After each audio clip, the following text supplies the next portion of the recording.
이 시대는 참 급변하는 환경 속에서 또 스트레스로 인해 소외도 심하고 또 고립감도 심하고 자살 충동을 많이 느끼는 시대를 우리가 살아가고 있습니다. 또 그런 사람들이 굉장히 급증하고 있는 시대죠. 사람을 또 아무런 이유 없이 그냥 미워하는 사람들도 굉장히 많이 늘어나고 있는 시대인 것 같습니다. 그러다 보니 묻지마 폭행, 묻지마 살인 이런 일들도 일어나고 뭐 다른 원한 관계도 없어요. 이해 관계도 없어요. 그냥 미워서 다른 사람을 해하는 일들이 요즘 시대에 참 많이 일어난다는 걸 보는 거예요. 이 모든 일들이 왜 이런 현상들이 나타날까? 사람들이 경쟁으로 인한 적대감 형성, 또 라이벌 의식이 심한 라이벌 의식이 생기기 때문이다라고 참 전문가들은 이야기를 합니다. 적대감, 라이벌 의식 이런 것들이 팽배한 사회의 구성원들은 서로 돕고 배려하는 사회 성향이 굉장히 약해지거든요.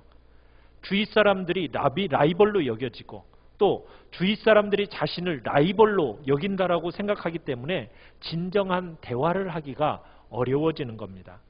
그래서 친구로 유대 관계를 형성하기가 힘든 시대가 요즘 시대가 되어버렸습니다. 그래서 각자 외로운 존재로 고립되어져 가고 있는 거죠.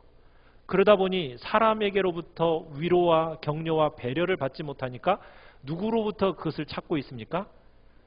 짐승으로부터 그것을 찾고 있는 겁니다. 그러다 보니 이 시대는 반려견이라고 해서 반려동물들이 많이 이 시대를 이렇게 같이 공유하고 살아가는 시대가 돼버린 겁니다. 뭐 반려동물이 뭐 굉장히 많다고 그러잖아요. 우리나라의 인구 수보다 수만큼 훨씬 많은 동물들이 지금 이 시대를 그만큼 우리에게 다가오고 있는데, 이제 오늘 우리가 요한계시록 속에서 나팔 재앙에 대해서 우리가 보고 있습니다. 지금 앞 네 나팔과 그 다음에 다섯째 나팔, 여섯 번째 나팔, 이 대상이 다르다라는 것을 우리는 기억해야 합니다. 우리가 9장 앞 8장에서 봤죠. 8장 6절에서부터 12절까지는 네 천사들이 나팔을 부는데 이 나팔의 대상은 누구였습니까? 자연 만물이었어요.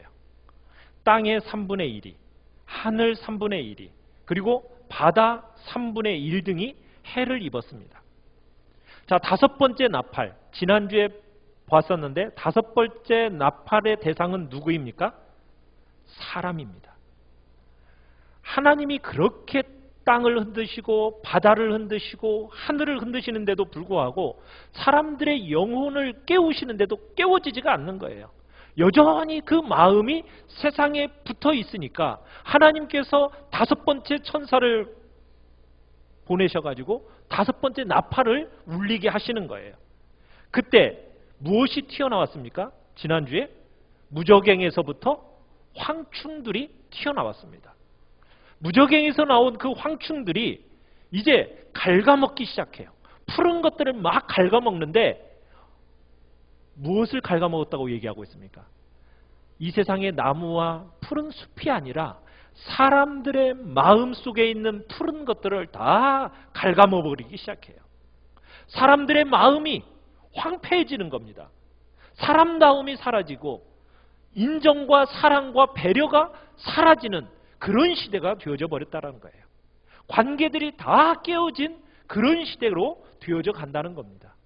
사람들에게서 인간미가 상실되어지고 비인간화되어지는 재앙, 그게 바로 다섯 번째 나팔에서 울려지는 황충 재앙이었습니다. 자, 오늘에는 여섯 번째 나팔이 울려지고 있습니다. 자, 여섯 번째 나팔을 부니까 하나님 앞에 있는 금제단에서 한 음성이 납니다. 자, 금제단에서 한 음성이 나는데 뭐라고 말하고 있습니까? 우리 요한계시록 9장 14절 다시 한번 읽어보겠습니다. 시작. 나팔 가진 여섯째 천사에게 말하기를 큰 강 유브라데에 결박한 네 천사를 놓아주라 하매. 자, 네 천사가 어떤 천사들입니까? 자, 유브라데 강가에 결박되어 있던 네 천사라고 얘기하고 있어요. 자, 여기서 유브라데 강을 해석하는 것이 중요합니다. 어떻게 해석하느냐가 중요한데, 이 유브라데 강의 상징적인 의미는 뭐냐면 하나님의 백성과 땅과, 그러니까 하나님의 백성의 땅과 이방 땅의 경계가 바로 유브라데 강입니다. 원래 이스라엘의 영토는 밑에 나일강 위쪽으로부터 시작해서 유브라데 강 아래쪽이 이스라엘의 영토였습니다. 그래서 이 유브라데 강은 하나님의 백성과 세상 사람들을 갈라놓는 북쪽 경계선을 얘기하는 거예요. 세상 사람들과 하나님의 백성을 갈라놓는 경계선. 그게 바로 유브라데 강가입니다. 마치 출애굽할 때 이스라엘 백성과 애굽 사람들을 분리시켜 놓는 것이 무엇이었습니까? 유월절 어린 양의 피였죠. 그 피가 이스라엘 백성과 세상 사람들을 갈라놓았어요. 그래서 이스라엘 백성들로 하여금 구원을 얻게 한 것이 뭐였어요? 어린 양의 피였던 것처럼 이 유브라데 강이라는 것은 믿는 사람들과 세상 사람들의 경계선을 이야기하는 겁니다. 자, 그런데 여섯 번째 나팔이 울려지니까 어떻게 됐냐면 하나님의 백성과 세상 사람들을 경계짓고 있던 유브라데 강가에 붙들려 있던 천사가 있었는데 이 네 천사가 풀려나게 되었다는 거예요. 자, 그러면 이 천사들은 하나님의 섭리와 다스림 안에 꽉 붙들려 있었습니다. 그런데 이 여섯 번째 나팔이 불려지니까 이 네 천사가 놓이게 됐어요. 이 네 천사는 어떤 천사를 이야기하는 걸까요? 여러분, 출애굽 때 아까 얘기한 것처럼 10번째 재앙을 내릴 때 수많은 애굽의 초태생들이 다 죽었어요. 그죠? 애굽에 처음 난 장자로부터 시작해서 짐승에 이르기까지 다 죽었습니다. 그때 누가 죽였어요? 죽음의 천사들이 지나가면서 죽였습니다. 그때의 천사. 여러분, 히스기야 시대 때 예루살렘을 포위하고 있던 아수르 군대 18만 5천 명이 있었어요. 그런데 그 18만 5천 명이 한꺼번에 한날 한밤에 다 죽었습니다. 누가 그런 일을 했을까요? 천사들이었습니다. 그러니까 하나님의 백성들을 괴롭히고 핍박하던 자들을 한꺼번에 다 죽여버리는 구역의 이 두 사건은 오늘 본문을 해석하는 데 있어서 중요한 잣대가 된다는 거예요. 하나님께서 파괴적이고 폭력적인 역사들을 하지 못하도록 내 천사들을 딱 붙들고 계셨습니다. 그런데요, 하나님께서 때가 되면은 하나님 그 천사들을 자유롭게 놓아주신다는 거예요. 왜 그럴까요? 사람들이 이 땅에 매여서 계속해서 마음의 땅에 붙어서 하나님을 향해 계속 뒤를 짓기 때문에 하나님께서 이 네 천사를 놓으신다는 겁니다. 여러분, 네 천사라는 게 4명을 말하는 것일까요? 그건 아닙니다. 계시록에서 나오는 숫자들은 상징적인 숫자라고 말씀을 드렸어요. 네, 4라는 숫자는 동서남북 네 모퉁이를 이 천사들이 다 커버한다는 얘기입니다. 그러니까 이 천사들이 풀려나면 세계 전체를 다 커버하면서 온 세상을 하나님이 살육의 장소로 만드시겠다는 거예요. 무서운 재앙이죠. 온 세계에 대대적인 살육과 고통스러운 일이 자행되기 시작하는 날이 있을 거라는 거예요. 자, 그 일이 언제 나타난다고 되어 있습니까? 우리 말씀을 보시면은 15절 같이 한번 읽어볼까요? 15절 시작. 네 천사가 놓였으니 그들은 그 년, 월, 일, 시에 이르러 사람 3분의 1을 죽이기로 준비된 자들이더라. 자, 여기서 보니까 막연한 한 날짜가 아닙니다. 분명하게 특정한 바로 그 시간이죠. 년도도 정해져 있어요. 월, 일, 심지어 뭐까지 정해져 있습니까? 시간까지 정해 놓으셨어요. 하나님이 그 시간에 천사 넷을 놓여서 온 땅을 향한 하나님의 진노의 심판을 시행하시겠다는 겁니다. 그러나 중요한 것은 이 심판은 최후의 심판은 아니에요. 왜? 사람의 몇을 죽이기로 준비되어 있다고요? 3분의 1입니다. 3분의 1. 3분의 1만이 해야 한다면 몇은 남아있어요? 3분의 2는 남아있는 거예요. 아직도 하나님의 자비와 은혜 안에서 그 수를 딱 제한해 놓으시고 하나님께서 사람들을 여전히 초대하고 계시는 겁니다. 하나님은 아무 일도 없는 것 같은 세상에 하나님께서 붙들고 있던 그 천사들을 딱 놓으시면서 그들을 사자 같은 그 잔인함으로 세상의 3분의 1을 초토화시키는 재앙과 징계 때가 있다라고 말씀하고 계시는 거예요. 그날은 하나님이 정해놓은 시간입니다. 하나님이 정해놓은 시간이에요. 온 세상의 시간과 역사는 그냥 흘러가는 게 아닙니다. 누구의 손에 붙들려 있어요? 주님의 손에 그 시간과 역사는 붙들려 있는 거예요. 사람들이 세상 역사를 움직이는 게 아닙니다. 하나님이 그 지혜와 그 목적을 따라서 세상을 움직여 가시는 거예요. 우리의 제한된 시각으로는 다 이해할 수 없죠. 그렇지만 하나님께서 당신의 최고의 목적과 계획에 합당하게 온 세상을 지금 하나님은 움직여 가고 계시는 겁니다. 그렇지만 여전히 지금 이 땅은 하나님의 은혜와 인자와 긍휼 가운데서 이 땅을 여전히 보호하고 계세요. 그런데 하나님의 그 인내와 참으심이라는 것이 영원하지 않다라는 것을 여러분은 기억하셔야 됩니다. 그러나 하나님은 어쨌든 한 영혼이라도 구원받는 일에서 제외되는 일이 없도록, 하나님의 택하신 자가 버림받는 일이 없도록 하나님은 끝까지 참으시면서 그들을 주님께로 인도하시기 위해서 이런 일들을 벌이시는 거예요. 하나님 없이 살아가는 자들, 그들을 어찌하든 그들 가운데서 하나님 부르시기 위해서 어마어마한 고통과 아픔으로 사람들에게 징계가 임하고 경고의 나팔이 임한다라고 지금 성경은 얘기하고 있어요. 자, 그런데 천사들 4명이 놓이면 이 천사들이 다니면서 심판하는 게 아닙니다. 이 천사들의 영향력과 지도 아래에서 등장하는 게 있습니다. 뭐가 등장을 하고 있습니까? 16절에 보니까 뭐가 등장하죠? 마병대가 등장해요. 마병대. 5번째 나팔에서 뭐가 등장했었죠? 황충이 튀어나왔었죠. 그런데 6번째 나팔에서는 뭐가 등장하고 있어요? 마병대가 등장하고 있습니다.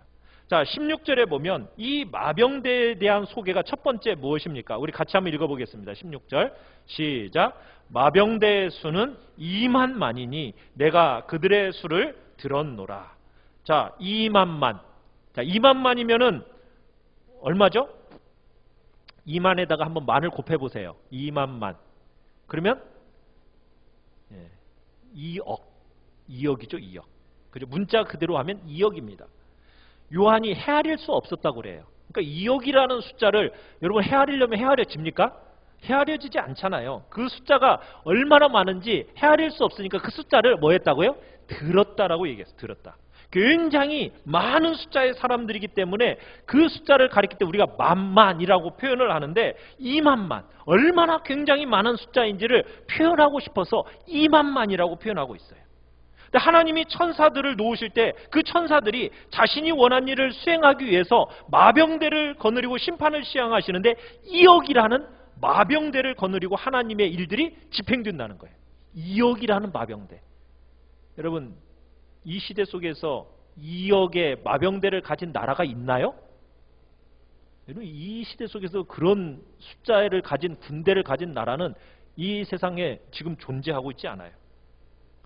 그만큼 어마어마한 숫자들이 쏟아져 나와서 3분의 1에 해당하는 수많은 사람들을 하나님의 재앙과 심판에서 피하지 못하도록 하나님께서 그 영향을 끼치시겠다는 거예요. 자, 마병대를 소개하는 두 번째 모습을 우리 한번 봅시다. 17절, 18절 우리 같이 한번 읽어보겠습니다. 시작. 이 같은 환상 가운데 그 말들과 그 위에 탄 자들을 보니 불빛과 자줏빛과 유황빛 홈심경이 있고 또 말들의 머리는 사자머리 같고 그 입에서는 불과 연기와 유황이 나오더라.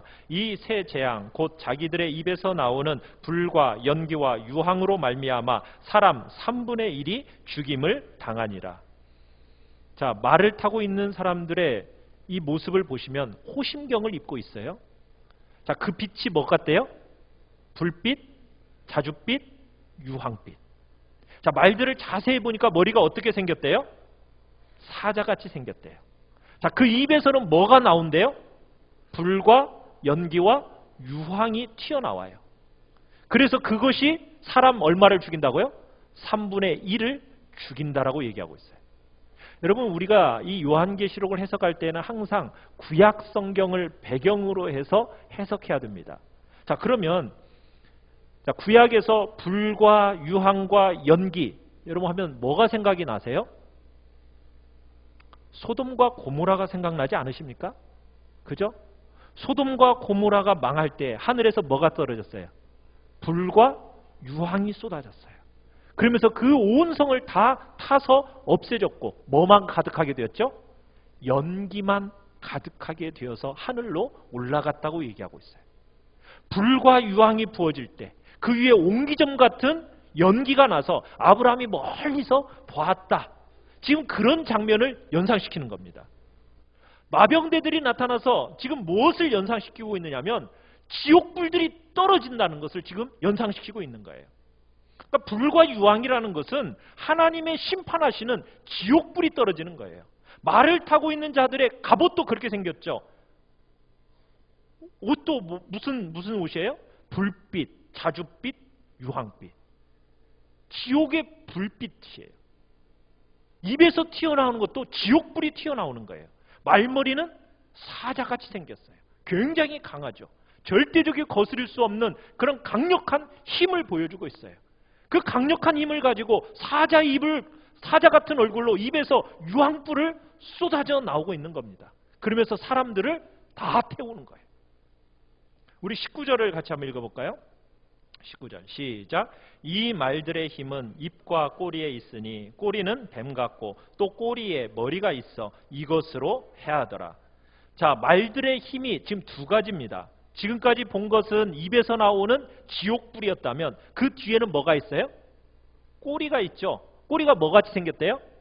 뱀같이 생겼대요. 그런데 그 꼬리엔 또 뭐가 붙어 있어요? 사람 머리가 붙어 있대요. 도대체 뭘 말하고 싶은 걸까요? 얼굴은 사자 같은데 꼬리는 뱀 같고 굉장히 머리를 볼 때는 강하고 절대적인 것을 표방하는데 꼬리를 보니까 굉장히 뱀하면 뭐가 떠올라요? 간사하고 강교함. 자, 거기다 사람 머리가 붙어 있어요. 사람 머리는 뭘 만드는데 또 대가입니까? 뭔가를 조작하고 이론을 개발해내고 하는데 대가인 게 사람의 머리거든요. 그러니까 간교하게 무슨 일을 행사하는데 그것을 이론을 만들어내고 조작해서 만들어내는 그런 존재가 딱 있어요. 그런 마병대가 사람의 3분의 1을 지옥불로 태워 죽이는 거예요. 이게 6번째 나팔의 내용입니다. 자, 이게 도대체 뭘 가리키는 걸까요? 무슨 내용을 가리키는 걸까요? 하나님께서 온 세상을 내 천사를 붙들어서 보존하시다가 때가 되니까 내 천사를 놓자 이런 어마어마한 마병대들이 뛰어나와서 온 세상에 있는 불신자들을 지옥불로 고통스럽게 심판하신다는 거예요. 어떤 면에서는 우리가 지난주에 우리가 봤던 5번째 나오는 이 황충과 직간접적으로 연결이 되어 있습니다. 사람이 황충이 딱 튀어나왔을 때 황충이 사람의 뭘 다 뜯어먹었다고 얘기했어요? 사람의 마음에 있는 그 인간미와 사랑과 자애로움과 그 모든 것들을 다 뜯어먹었다고 얘기했어요. 그죠? 그러면서 인간의 마음 속에 비인간화를 시켜놓은 것이 바로 이 황충이라고 말씀드렸어요. 사람의 풋풋한 아름다움을 다 갉아먹어서 잃어버리게 만드는 존재. 그게 황충이었거든요. 사람 속이 황충들에게 다 뜯어먹히면서 비인간화 되어져 가면서 어떤 일들이 일어납니까?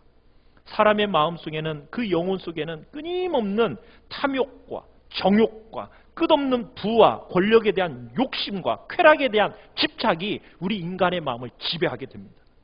그러면서 우리의 사람의 마음과 마음에는 분노, 미움 이런 것이 극에 달하게 되고 사람과 사람 사이에는 증오와 불신이 극에 달하게 되는 거예요. 그러면서 어떤 일이 일어납니까? 서로 테러합니다. 서로 폭력을 합니다. 그러면서 서로 죽이는 거예요. 마음에 말할 수 없는 불신과 미움과 증오가 있으면서 그러면서 관계없는 사람들도 괜히 묻지마 살인이 일어나는 거예요. 그것이 개인적으로만 일어나는 게 아니에요. 나라와 민족과 민족끼리, 나라와 나라 사이에, 그러면서 큰 전쟁의 참혹함을 경험하게 할 거라는 거예요. 사람과 사람의 마음 속에 2억의 마병대들이 뛰어들어가서 사람과 사람의 마음 속에 증오와 분노로 가득 채우게 되는 그런 시대가 오고 있다는 겁니다. 사람들 개인에게 있어서뿐만이 아니에요. 국가적으로도 그렇고, 그래서 전쟁으로 황폐화되어질 것을 주님은 지금 예언하고 계시는 거예요.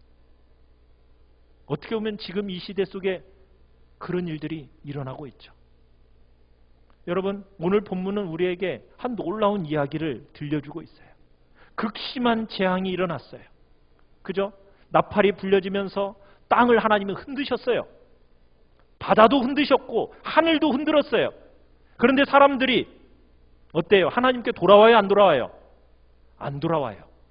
그러니까 하나님이 이제는 사람들의 마음속에 끝없는 회의를 주기를 원하셨어요. 황충들로 하여금 사람들의 그 아름다움을 다 갉아먹도록 만들면서 사람들로 하여금 아이고 부자로 살면 뭐해? 이런 마음이 들도록, 회의가 들도록 하나님이 만드셨어요. 그런데 하나님께 돌아와요? 안 돌아와요? 안 돌아와요. 그러니까 하나님이 마병대를 보내셔서 서로 분노하면서 서로 증오하도록, 그러면서 하나님 나라에 대해서 정말 평화가 있는 하나님의 나라를 생각하도록 하나님이 열어주셨어요. 자, 그런데 사람들이 그러면은 변화되어져서 돌아와요? 안 돌아와요? 안 돌아와요. 놀라운 일은 뭔지 아세요? 우리 20절, 21절 읽어봐요. 이런 놀라운 일을 보면서도 사람들이 회개하지를 않아요. 자, 20절, 21절 같이 읽어보겠습니다. 시작. 이 재앙에 죽지 않고 손으로 행한 일을 회개하지 아니하고 오히려 여러 귀신과 또는 보거나 듣거나 다니거나 하지 못하는 금, 은, 동과 목석의 우상에게 절하고 또 그 살인과 복술과 음행과 도둑질을 회개하지 아니하더라. 여러분, 이렇게 엄청나고 공포스럽고 두려웠고 놀라운 충격적인 사건들이 일어나면 사람들이 좀 변화가 돼야죠. 3분의 1이라는 사람들이 죽어나가면은 사람들이 좀 더 하나님께로 돌아와야 되는데 지금 어떤 현상들이 일어나고 있습니까? 더 미신지게, 더 미신적으로 변하고 있어요. 마음을 회개하지 않아요. 우상을 섬기기를 쉬지 않습니다. 악한 우상 숭배가 가져다주는 그 부도덕한 삶을 고치려고, 바로잡으려고 하질 않아요. 이 우상 숭배의 제일 중심에 뭐가 있는지 아세요? 탐욕이 자리 잡고 있어요. 탐욕이라는 것은 우상 숭배의 가장 중요한 본질이거든요. 사람들이 서로를 물어뜯기고 그러고 나니 남는 게 뭐가 있어요? 이 욕망만 가득한 거예요. 사람다운 것 다 사라지고 이 땅에 대한 부와 명예와 권력과 성적인 쾌락만, 그런 것만 남아있어요. 얼굴은 마스크를 딱 쓰고서는 욕망만 있는 대로 다 부려지는 세상을 향하여 지금 달려가고 있는 거예요. 더 열심히 지금 우상 숭배에 착심하는 걸 보게 돼요. 더 열심히 돈을 사랑하고 더 세상의 쾌락을 쫓아가고 지위와 명예에 목말라하며 살아가는 이 세상을 보게 되는 거예요. 세상에서 사람들이 그렇게 메말라 들어가고 미워하고 죽이고 싸우고 이렇게 해도요, 사람들이 이 돈에 대한 집착을 놓지를 못해요. 회개하지 않은 결과가 뭐예요? 부도덕한 살인과 음행과 도적질, 그 마음대로 하는 거예요. 탐욕을 포기하지 못해요. 여러분, 이 세상이 점점 악해져 가면 갈수록 여러분들은 어떤 생각을 하세요? 이런 생각을 하는 사람들이 있죠. 특단의 대책이 필요하다. 네. 특단의 대책. 뭐예요? 사람들이 눈으로 보고 알 수 있는 어떤 쇼킹한 어떤 일들이 일어나야 사람들이 정신을 차리지. 어떤 특별한 사건, 특별한 일, 놀라운 일이 일어나야 사람들이 정신을 차리고 하나님께 돌아올 거 아닐까? 하나님께 돌아오나요? 여러분, 그렇게 해서 사람이 돌아오진 않아요. 우리가 보았지만 황충들이 그렇게 튀어나오고 마병대들이 튀어나왔고 어마어마한 사건들이 그렇게 이렇게 일어나도요, 사람들이 변화되지 않는 거예요. 이게 성경이 말하는 중요한 메시지예요. 세상이 막 흔들린다고, 땅이 흔들리고 바다가 흔들리고 하늘이 흘린다고 사람이 변화될까요? 사람이 3분의 1씩 죽어나간다고 해서 사람들이 변화될까요? 본성에요. 아무런 변화도 일어나지 않아요.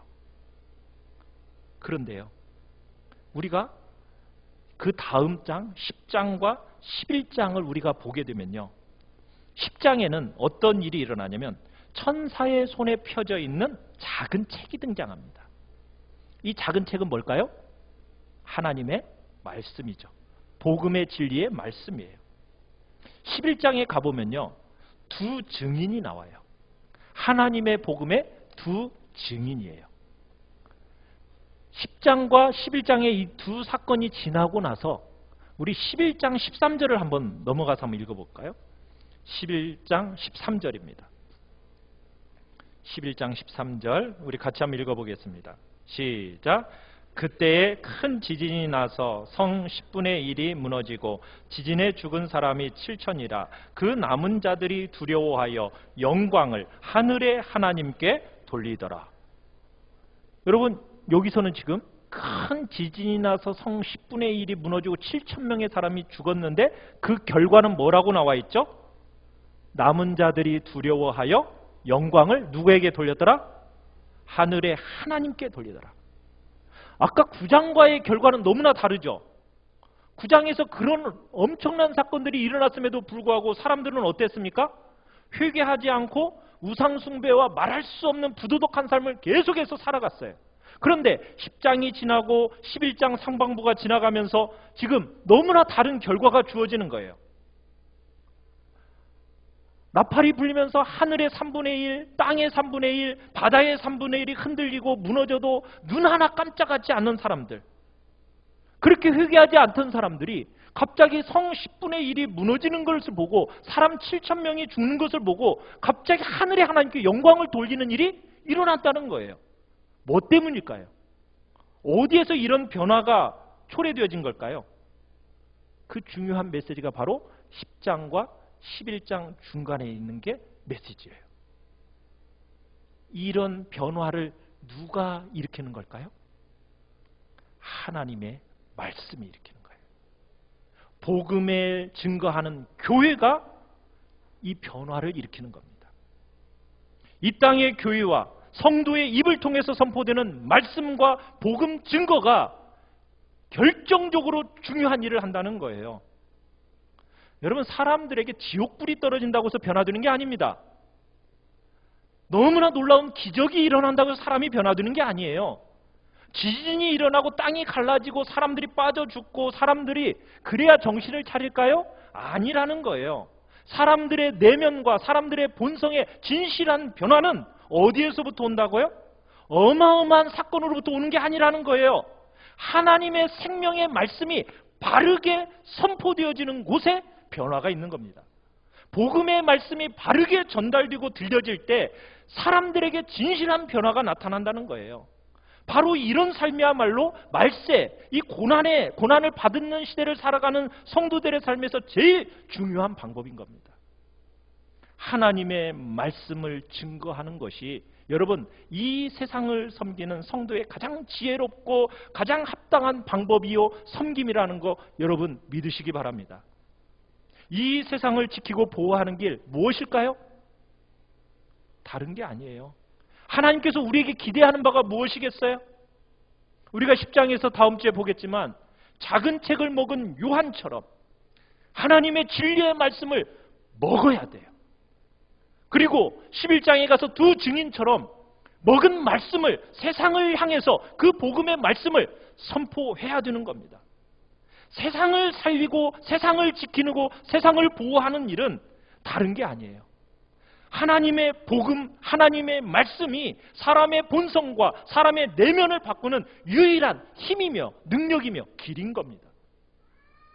5번째 나팔이 불리고 6번째 나팔이 불리면서 엄청난 사건들이 일어나는데 하늘이 무너지고 땅이 흔들리는데도 꼼짝 안 하던 사람들, 당신들의 하나님의 그 당신의 형상을 깨트리면서까지, 완전히 깨트리면서까지 사람들에게 엄청난 일을 일으켰지만 사람들은 회개하지 않았어요. 사람은 언제 바뀌더라고요? 하나님의 말씀을 듣고 생명의 복음의 말씀을 들을 때 사람이 진짜 바뀌는 겁니다. 요즘 한국교회와 성도들의 여러분 결정적이고 핵심적인 사역이 무엇일까요? 그걸 잊어버리고 있어요. 중요한 건 하나님의 말씀에 창념하는 겁니다. 하나님의 말씀을 귀담아 듣는 겁니다. 그 말씀 붙들고 준행하며 살아가는 거예요. 그 말씀을 그리고 나에게로부터 흘러서 다른 사람들에게로 흘러가는 말씀의 통로가 되는 거예요. 그것이 이 세상을 살리고 사람들을 살리는 겁니다. 교회는 점점 이 세상의 말씀 선포자라의 삶을 살려고 하지를 않아요. 작은 책의 말씀을 먹고 11장에 나오는 것처럼 증언하는 두 증인으로서 이 땅을 살아가야 되는데 황충에게 다 뜯어먹혀서 지금 인간미가 다 사라지고 그 심령의 이 사람다움이 사라져가는 그 사람들에게 마음의 증오와 분노와 미움만 가득해서 사람들을 서로 죽이는 이런 시대 속에서 여러분 교회의 역할은 뭐냐고요? 하나님의 말씀을 먹어야 되는 거예요. 그 말씀을 먹고 그 말씀이 내 안에서 소화가 되어져서 그 말씀을 흘러내리는 통로가 되어야만이 이 세상에 소망이 있는 겁니다. 말씀대로 성도들이 사면요, 어떻게 보면은 당장 돈은 안 벌려요. 말씀을 붙들고 살아가면 사람들이 당장 변화되는 건 아니에요. 그러나 우리는 복음을 전하면서 정말 그것 때문에 넘어지고 때려 차라리 하지 않는 게 낫겠다라는 그런 마음이 들 때도 있지만 우리가 꼭 붙들어야 될 건 다른 거 없습니다. 사람들의 진실된 변화는 하나님의 복음의 말씀과 그 말씀이 바르게 들려지는 그 자리에 진실한 변화가 있다라는 거. 여러분 이거 기억하셔야 됩니다. 하나님의 말씀을 바르게 전하는 것밖에는 다른 게 없는 거예요. 이 세상을 어떻게 섬기시겠어요? 어떻게 사람을 변화시키겠어요? 교회가 할 수 있는 최상의 과업은 다른 거 없습니다. 여러분 우리가 이 세상에서 그 일을 할 수 있는 유일한 사람들입니다. 세상을 보호하고 사람들을 살리는 유일한 사람. 황충들에게 다 뜯어먹혀서 황폐화되고 폐허되어 버린 그 사람들 속에 여러분 복음과 생명의 말씀이 들어가야 그 속에서 푸른 풀들이 돋아나면서 그들이 변화되는 거예요. 분노와 증오로 서로 죽이려고 하는 그들의 중심이 변화되어지고 회개되어지고 그들의 삶이 달라지려면 다른 거 없습니다. 생명의 말씀이 우리를 통해서 흘러가야 됩니다. 그래야만 그 사람들이 진짜 변화가 되는 거예요.